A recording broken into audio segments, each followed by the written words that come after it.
History remembers the uniforms and the trials, but the question you clicked for is simpler and harder. What became of the children once the banners fell? This story follows them after 1945, the homes they built, the beliefs they kept or broke, and the quiet choices that still echo. A girl once watched her father step into cars with curtains and disappear into rooms where orders were written. She grew up hearing the phone ring each evening, a familiar voice asking about homework and the weather. When the war ended, the letters stopped. Camps and questioning followed, then release into a country rebuilding from ash. The daughter was Gudrun, and her loyalty never wavered. She kept the childhood nickname he gave her like a locket, guarded, unshakable. She would later help a discreet network that offered quiet support to former members of her father's circle, seeing it as loyalty rather than defiance. By the first winters after the fighting, the living room clocks in Germany ticked in new rhythms: shift work, ration lines, shared apartments. Gudrun learned to move through ordinary days with extraordinary certainty. She challenged accounts of how her father died, insisted darker hands were involved, and refused to let strangers write his epitaph. The world pressed for distance. She held close. That contrast, public reckoning against private devotion, shaped her years more than any courtroom ever could. But not every child believed the stories they were given. A boy named Martin carried one of the heaviest surnames in the country. He remembered gaps more than scenes, travel, hurried whispers, doors that closed. Later he chose the church, a life of service far from the corridors where his father had moved with quiet authority. He walked village paths in Congo and Cameroon, learned new languages, and tried to swap inheritance for usefulness. The cloth was simpler than his name. Years later, accusations about his conduct with students shadowed the end of his career. The findings came from independent review rather than a courtroom, and illness soon dimmed his ability to answer. In the story of a country learning to measure repentance, the surname and the allegation sat side by side, unresolved. Listen closely to the rooms of that era, and you can still hear the small sounds of repair: a kettle rattling on tired metal, a neighbor's radio whispering dance music into cracked plaster. In such rooms, another son, Nicholas, opened boxes of photographs and found not comfort, but obligation. His father had governed a conquered land with brutal efficiency. Nicholas decided that inheritance could also mean responsibility to speak. He wrote. He traveled. He told audiences that love of truth sometimes means turning away from a parent's story when the record says otherwise. He did not ask to be applauded. He asked people to look clearly. These paths, devotion, distance, denunciation, cross and diverge in surprising ways. One protects a private memory, another tries to outwork a surname, a third builds a public case against the very blood that made him. Each choice is a mirror held up to a nation learning how to breathe again. Metal sighs in the rain. Etta grew up surrounded by polished floors and framed paintings, a staged idea of family life presented to the cameras. The end of the war stripped the frames from the walls and turned the family name into a door that rarely opened. She stepped into adulthood with lawsuits over artworks and careful silence in interviews. Affection for her parents lived in private rooms. In public, she spoke little, almost never. Silence can be a shelter and a sentence at once. Another story moves by ship and rumor. Rolf told for years that his father had been a soldier like any other, opened letters that suggested otherwise. Curiosity and dread pulled him across an ocean in the late 1970s. He met the man the world called something far worse than a doctor. The conversation that followed was cool, measured, and empty of regret. Rolf left with knowledge he could not unknow, and a decision that would haunt watchers on the outside. He did not reveal where the man lived. Some called it mercy, others called it failure. He called it survival. By the mid-century anniversaries, the children had become grandparents or near to it. Their names still drew attention. Their choices still invited argument. One thread repeats across their stories. History does not end when treaties are signed. It lingers in living rooms, in quiet signatures on legal forms, in the way a person introduces themselves at a new job. The smell of damp paper rises from an old album. What would you do if a single meeting could reopen the past and close a door on your present? Across a divided Germany, one surname refused to fade. Wolf grew up visiting a prison that looked more like a fortress than a place for conversation. As a teenager, he took trains with a small bag of fruit and newspapers, passed through gates where keys sounded like iron birds, and sat across a table from a father who spoke in tidy, official phrases. Wolf decided that loyalty was his duty. He formed a committee, wrote pamphlets, and gathered signatures from people who believed history had misread the man behind the bars. When his father's long confinement ended with a sudden death, Wolf said it could not have been by his own hand. Officials answered with statements. Supporters answered with doubt. He spent the rest of his life repeating one claim, that the story on the record hid a darker truth. He died still arguing it, a son defending a parent in a debate that would never have a single satisfying end. Quiet streets settle after evening rain. Another son chose a different map. Albert grew up in Postcard Mountains, where a leader once took weekend air, a boy captured by family film without understanding the stage. After the trials, his family moved under the care of grandparents and a calmer rhythm. The pressure left him with a stutter that turned each sentence into a small mountain. He trained his voice back through patience and craft. He learned carpentry first, boards and joints and the honest math of corners. Then he turned to architecture, the same profession as his father, yet a different purpose. His buildings were not monuments to power. They were places for ordinary life, housing, schools, squares where people could meet without ceremony. Journalists asked about his father. Albert answered carefully or not at all. Distance, not drama, became his rule. By the time age rounded his calendar, he had built a career sturdy enough to stand on its own. What would you choose? Defend a legacy or create a life quietly beyond it? Elsewhere, the daughter who kept faith with her childhood continued helping quietly, matching names with addresses and arranging aid where she believed it was deserved. Some saw in her a refusal to look at evidence. She saw a duty that outlived the government that once employed her father. Across town, the writer who condemned his parent stepped onto small stages and into classrooms and said that love of truth can outrun love of reputation. His talks, spare and steady, gave audiences a permission many needed, to separate family feeling from historical fact. You can almost hear the clink of cups in apartment kitchens where these talks took place. Rolf, living under a reclaimed identity, practiced the art of small talk. He knew how to keep conversations in the weather and the weekend. But memory returns through doors we think we have locked. The ocean trip, the measured speech, the unbending lack of remorse, all of it visited him in odd hours. He told a few friends the outline and left out the coordinates. He did not seek cameras. He did not become a symbol. He chose the quiet version of survival, one careful day after another. Late-night radios hummed in small rooms. By the 1970s, the country itself had changed its tools for remembering.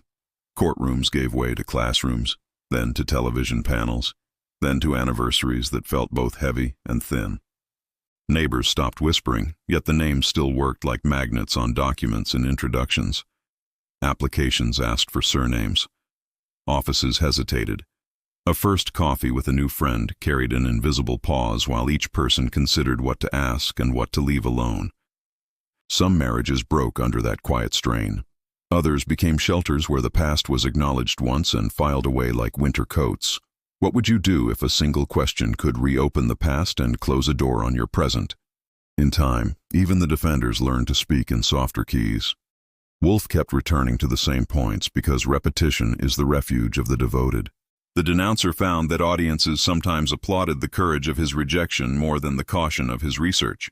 He kept speaking anyway. The distancer built homes and offices and small civic rooms that outlived debates about his surname. And through all of their stories ran a thread the rest of us can understand. Inheritance is not a verdict. It is a starting point. Every day after 1945, these sons and daughters had to wake up and decide what to do with a name they did not choose. Metal cools in the night air. Before we close their files, there is one last contrast to draw. The daughter who defended joined a network that quietly offered support to men who had once served a brutal system. She believed she was honoring a promise to her family. The son who wrote against his father believed he was honoring a promise to the dead and the living who deserved clear memory. The architect believed the work of repair begins with streets and schools, and the lawyer who met a fugitive believed that silence was the safest path for everyone he loved. Each of them can be criticized. Each of them can be understood. What remains is the human scale. Daily choices, ordinary rooms, and the long work of living with history that does not end when the headlines do. In the first years after the war, a new kind of silence settled over Europe. It wasn't the fearful quiet of curfews and knocks at the door. It was the domestic hush of neighbors repairing fences, teachers relearning lessons, and kitchens where names were said softly or not at all. Children carried those rooms forward. They changed schools, they moved towns, they learned what to say when someone recognized a surname and the air shifted. Some decided never to correct misunderstandings. Others decided to correct them every time and live with the consequences. By the late 1940s and early 1950s, authorities detained, interviewed, and sorted the adults from the previous regime into categories. That process created shadows for the next generation. A simple visit to a registry office could open a drawer of questions. One child needed employment letters to be countersigned twice. Another found a scholarship quietly redirected. A third received a place at a university and learned months later that complaints had been filed, not against his achievements, but against his blood. These frictions rarely made headlines, yet they shaped the calendar of ordinary life. Paper smells like dust and ink. A few of the children sought professions of service, as if usefulness could become an answer. Nursing, teaching, missionary work, public housing, the law. The choices looked ordinary from the outside, which was part of the point. When the headlines are cruel, an ordinary day can be a rescue. Yet public life is not a slow river. A television camera can find a face even when the interview is about something else. A writer can publish a book that pulls the camera closer. A court case over an artwork can reopen a living room that hoped never to see a microphone. What detail would you reveal if a microphone found you tomorrow? The question of forgiveness never sat still. For some, forgiveness meant loyalty to family and doubt toward authority. For others, it meant refusing to excuse what had been done, even by those they loved. And for many, the word itself felt too big, too heavy. They settled for smaller aims. Stability, decency, the protection of their own children from the toxic weather of old arguments. The philosopher's debate became a parent's bedtime rule. We will tell the truth. We will not make heroes of those who harmed, and we will take care not to pass pain forward. A kettle rattles against a burner. As anniversaries of the war accumulated, the country's institutions changed their tone. Museums replaced monuments. Guided tours replaced parades. Students traveled to memorial sites with teachers who carried binders and soft voices. In those places, a few of the children of high officials spoke publicly, not to claim special status but to say that memory requires maintenance. The writer who rejected his father's actions often stood in front of a projected photograph and offered a sentence that sounded like a handrail. Here is what we know, here is what we cannot pretend not to know. But the real storm hadn't even started yet. The digital era arrived, and with it, a new form of permanence. Old footage turned up in archives. Family films appeared on public platforms. Interviews from the 1980s circulated with captions written by strangers. An employer could search a name and learn in seconds what used to require a library card and a day's patience. For some, this transparency felt like justice. For others, it felt like a sentence handed down long after the verdicts. A young colleague would ask an innocent question at lunch, and a quiet afternoon would tilt into explanations the listener did not expect and the speaker did not want to repeat. What would you do if a search box decided your biography? In that renewed visibility, the spectrum of responses held. The loyal daughter continued to defend, aged but firm. The writer continued to warn, calm and insistent. The architect's buildings gathered decades of use, and their purpose, function over spectacle, quietly argued for a different way of living with history. The lawyer who had once crossed an ocean kept his life small and private. The advocate's son returned to familiar claims and familiar doubts. There is dignity in each path and risk in each path. The public will forgive a change of mind more readily than a change of facts. Rain ticked on window glass. Here is the final contrast for today. A name can be a door that swings open to jobs, introductions, and ease. Or it can be a door that locks from the outside. These sons and daughters lived with the second kind. When they sought kindness, they often found scrutiny first. When they made mistakes, those mistakes felt larger in the mirror held by the public. When they did good work, some insisted it was a disguise. And when they did nothing remarkable at all, quiet living became its own statement. We are more than the past, and we are not its editors. You can almost feel their heartbeat in that silence. Before we close this chapter, hold one image. A granddaughter asks about a photograph on a shelf. The parent answers with steady care, not to spare feelings but to build understanding. They do not excuse, they do not perform. They do not pretend the name means nothing. They explain that people are accountable for what they do, and that loving someone does not require rewriting the world. Then they set the picture back on the shelf and go make dinner. History remains in the room, but so does the smell of onions and the promise of an ordinary evening. By now, the first children have become elders, and they move through cities that barely remember the smell of coal smoke after winter. They ride trams with discount passes, stand in pharmacies comparing labels, and sometimes notice a stranger noticing the surname on a loyalty card. The world has changed enough to turn their youth into museum exhibits, yet not enough to make their names neutral. They still carry a choice each morning. How much of the story to tell? In conversations with journalists and teachers, the question returns with careful framing. What responsibility belongs to a child, and what belongs to a citizen? The writer who condemned his father answers the first part by saying that children owe the truth to the dead and to the living. The second part by saying that every citizen owes clarity to the future. He does not claim heroism. He claims persistence, the habit of refusing polite forgetfulness.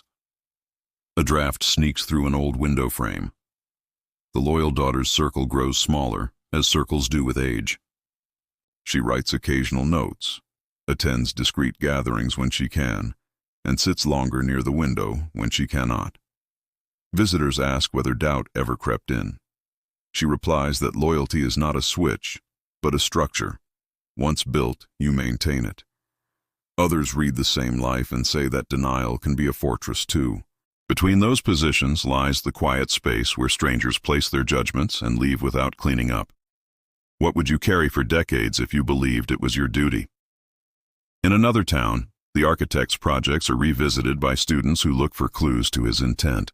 They find modest proportions, efficient plans, and plazas that make room for conversation. They also find interviews where he declines to turn his father into a theme. If a surname is gravity, he lessened the pull by distributing weight, giving communities places to gather and breathe. It is not a theory of absolution. It is a practice of usefulness. Metal groaned under salt wind. When anniversaries gather, the grandchildren inherit microphones.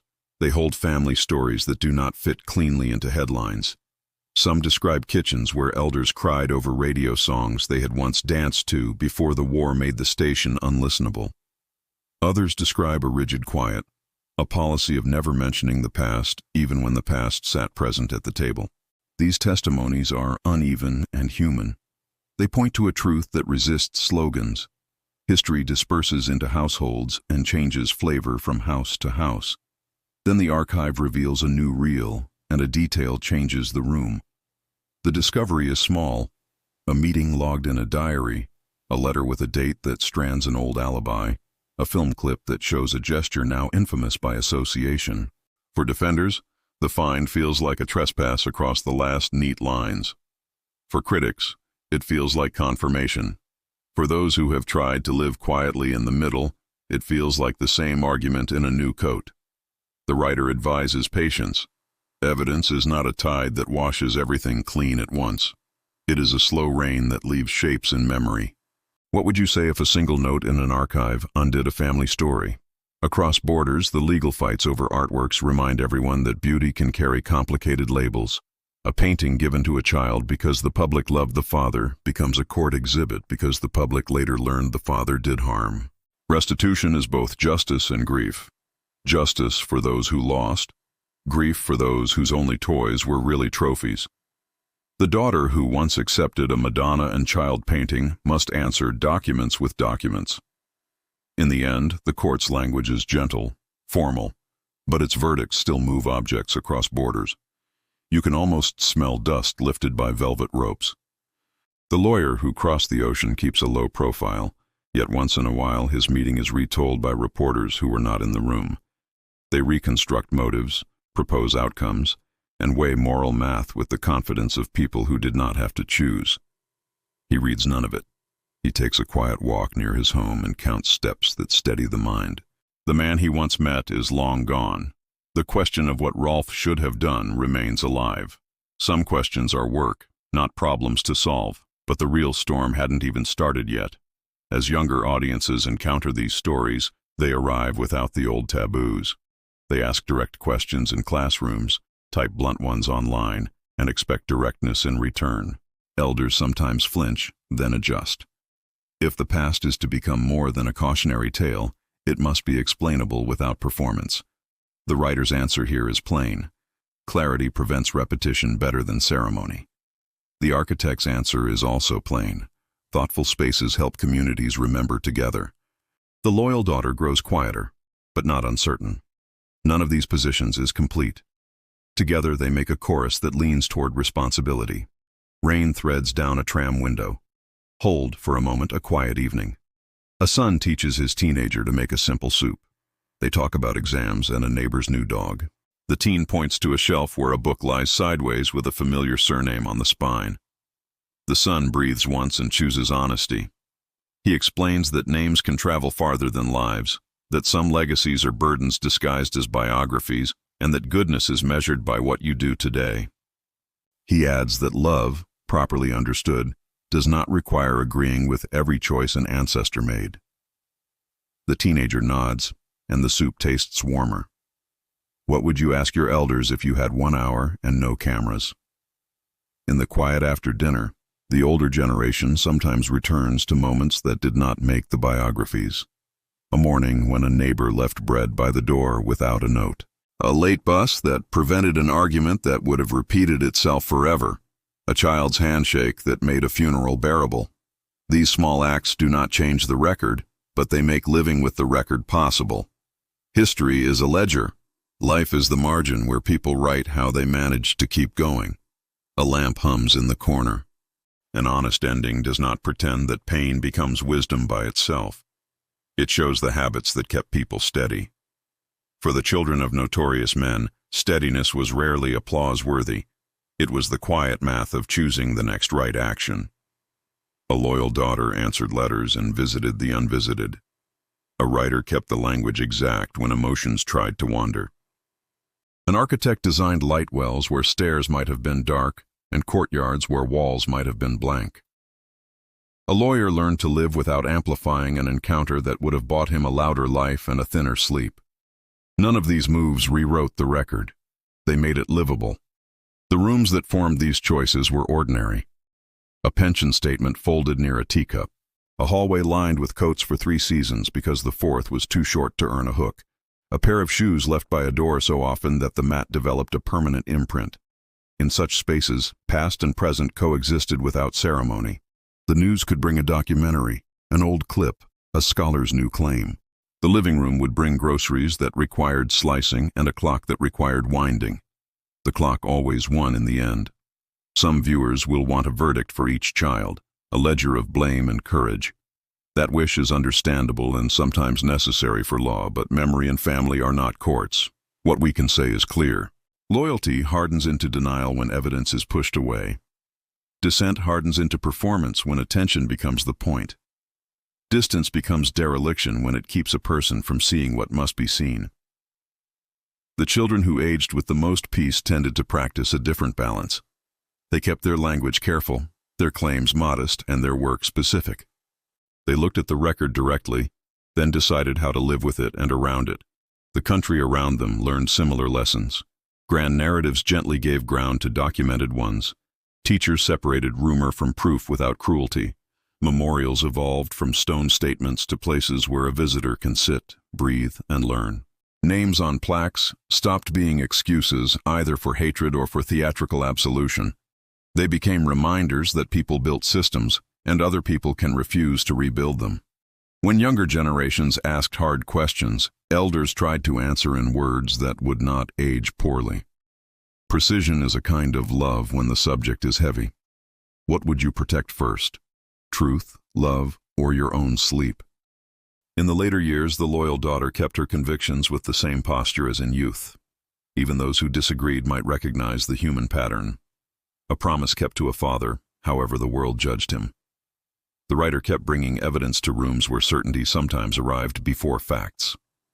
The architect's buildings proved that utility can be a form of ethics. The lawyer's quiet life showed that refusing the spotlight is not the same as refusing responsibility. It can simply be a boundary drawn to prevent harm. A son who campaigned for his father's honor aged into a man who found fewer doors open and more voices settled in their views. He kept his argument anyway, because faithfulness does not retire. You can almost hear the soft click of a lamp switched off. If there is a use to these stories beyond biography, it lives here. Inheritance is real, but it is not destiny. A household can teach that accountability travels forward without turning children into defendants. A classroom can show that truth is not a performance but a practice. A city can rebuild so that public life invites neighborliness instead of spectacle. And a viewer, any of us, can treat the discovery of another person's surname with a humility that asks what they have done, not only where they came from. What would you do if a stranger's past landed in your mailbox? The last images are small. A granddaughter places a flower on a grave without agreeing with the life buried beneath. A son chooses not to print a surname on a business card and chooses to volunteer at a library instead. A daughter returns a painting because documents say that it belongs elsewhere, and she returns to a living room that feels lighter without the argument mounted on the wall. None of this erases what the parents did. It builds a future in which the past is carried honestly, not as a performance and not as a weapon. Metal cools, and the night remembers. History rarely gives us the ending we want, but it offers a task we can finish today. To look clearly, to speak carefully, and to act in ways that will not require our children to carry explanations heavier than their names.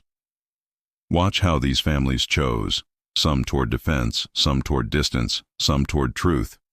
Let their choices be lenses, not templates. When the archive releases its next reel, meet it with steadiness. When an old claim resurfaces, weigh it without hurry. When a conversation at a kitchen table becomes difficult, remember that the people at the table are more important than the positions they hold for an hour. Maybe that's how change begins, quietly. Some endings don't close. They echo.